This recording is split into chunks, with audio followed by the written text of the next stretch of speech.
It happens that way. He says, follow me to this tax collector. That must have been shocking back then. I mean, because the apostles, you expect you call, most of the rabbis would only speak to students. I mean, would choose people who are studying. Today, they'd be called like yeshiva students. They would do, but not Jesus, not Rabbi Yeshua, not this Rabbi Jesus. He calls fishermen, number one. But now it's going a step farther, because now he's calling somebody who is totally despised, totally ungodly, totally carnal, most likely. They had to be shocked.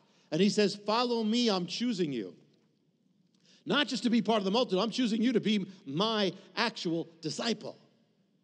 And so here, we think sometimes, when people say the cost of discipleship, yes, there is. We think about, you got to be a disciple. The word discipline comes from that. But to be a disciple of Jesus is a high honor.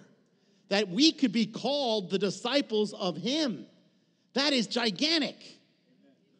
What an honor that is. And Matthew must have seen something about this.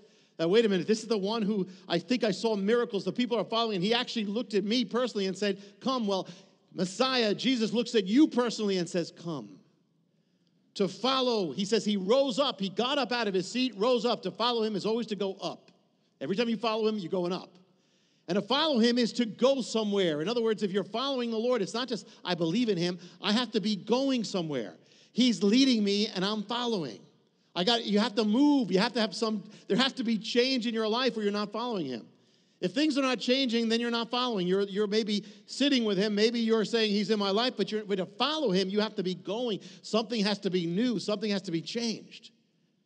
He's always going to move. So you're always going to be moved away in some way from something old that you're used to something new that you're not.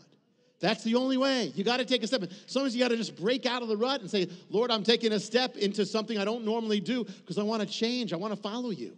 Take a step. Takes to do something you don't normally do in following him. To find out how you can receive more of Jonathan's teachings, to receive special free gifts, or get in touch, go to hopeoftheworld.org or call toll-free 1-800-YESHUA-1. That's hopeoftheworld.org or call 1-800-YESHUA-1. That's 1-800-937-4821. You can also get more at Jonathan Cahn's Facebook page or write us direct at Hope of the World, Box 1111, Lodi, New Jersey 07644, USA.